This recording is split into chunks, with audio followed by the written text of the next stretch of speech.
Merry Christmas. Welcome to Trinity Place. My name is Cameron Miller, and this is a sermon for Christmas Eve. So right here, right now, is the eye of the Christmas storm.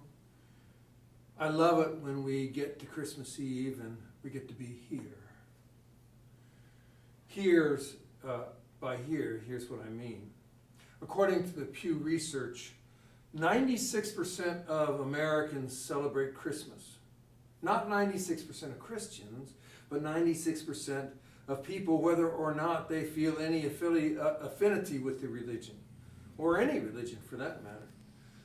32% of Jews decorate a Christmas tree, and more than 75% of American Buddhists and Hindus celebrate Christmas.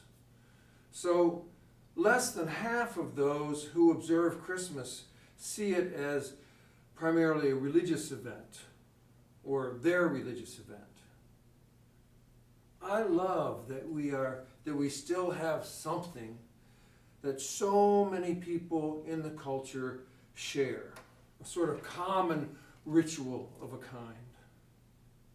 I just wish that I could tell everyone that underneath this grand secularized holiday, there is a secret of sorts that's hidden here in plain sight. And it isn't even really about Jesus. The Jesus story points to it, and it reveals it even. But it's not about Jesus, it's about God. But I've gotten way ahead of myself, about 35 years ahead of myself. So let me back up for a minute.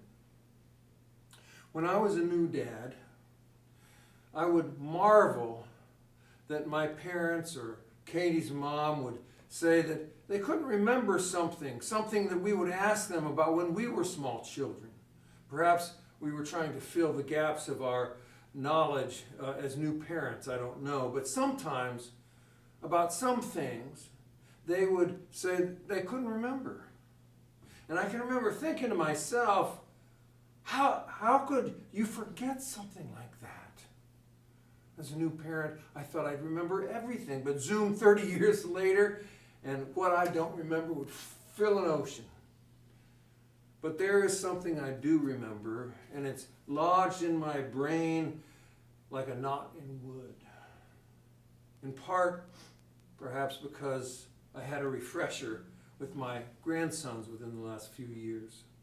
But it's an experience, it's that experience of rocking a baby in my arms, her or him sleeping as I peer down in my chest and watch that little puffy, puckered face and hear that snuffly breathing from a sleeping baby.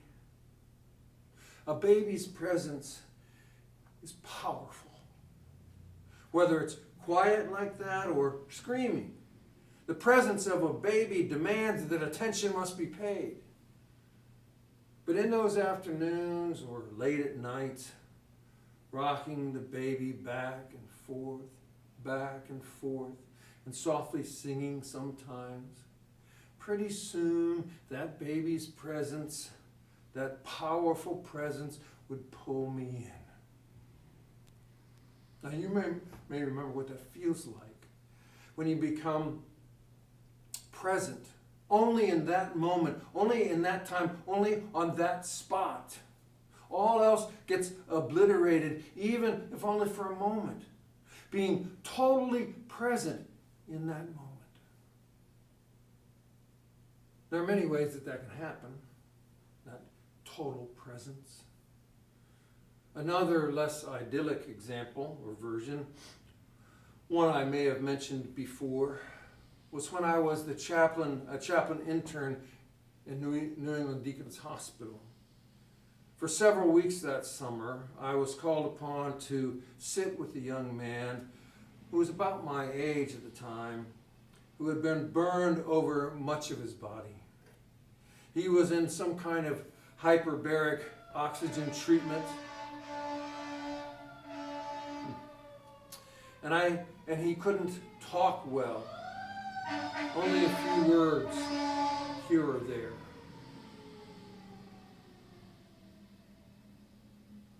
So my job was to go sit with him.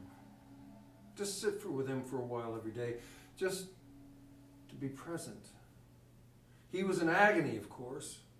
And there was nothing that I could do for him except sit there, be present. Is it okay for me to sit for a while, I would ask.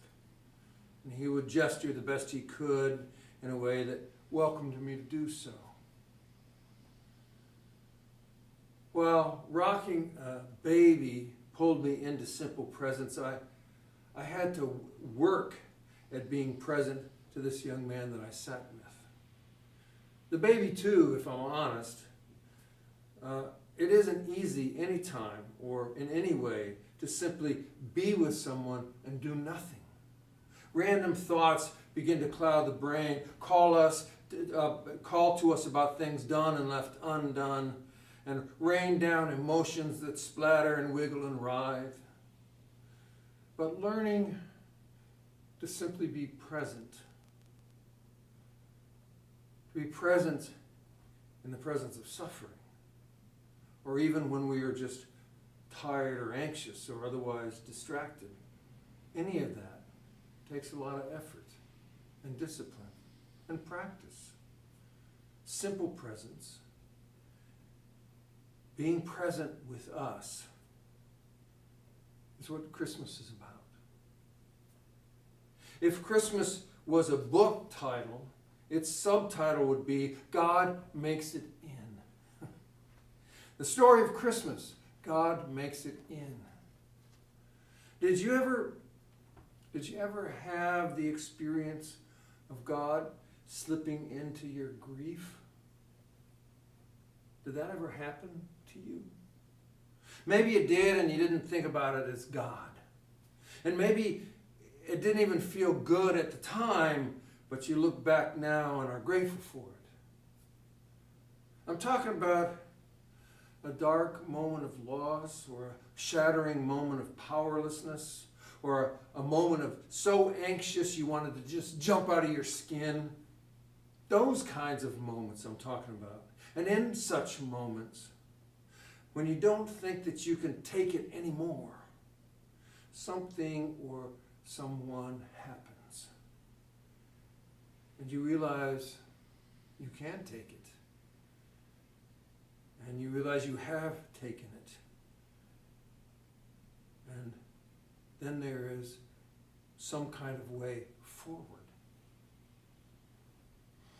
Well, that someone or that something that gave you a hand to hold or a sliver of light to hope forward may have been mere serendipity or may have been a gift. We don't get to actually know for sure. But in those moments of despair, of shattering grief, of deep, dark depression, when we felt overwhelmed or powerless, we were empowered. We were empowered.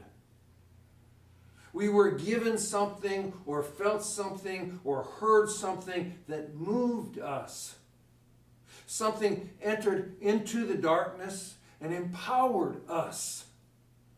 And then we made it all the way to Christmas Eve, to this nest of community where we know people who love us. I'm not saying that we get rescued or that we get saved from every and all hazardous situations. That would be pure fantasy. And in fact, there will come a time when we no longer go forward. We know that. It's a condition we call life. It ends. Yeah. But I like to think that death is the mirror image of birth. That in that manger, God slipped into life, and in the manger of death, we slip into God. I like to trust my experience like that. Because when somebody asks me to believe something that I have never witnessed or experienced for myself, I just cannot do that. I don't necessarily reject what I've not experienced out of hand. I mostly just remain agnostic about it, as in, I don't know.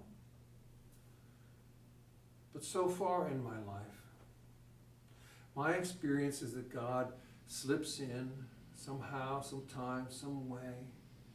And sometimes I don't even recognize it in the moment or until much later looking back. But those experiences make me trust God unto death, trust God unto life and rebirth. God slips into life, and eventually we all slip into God. That is the Jesus story, seems to me anyway, taken as a whole. Christmas Eve to the night before he died for us, to the afternoon of Good Friday, to the morning of Easter, all one seamless story.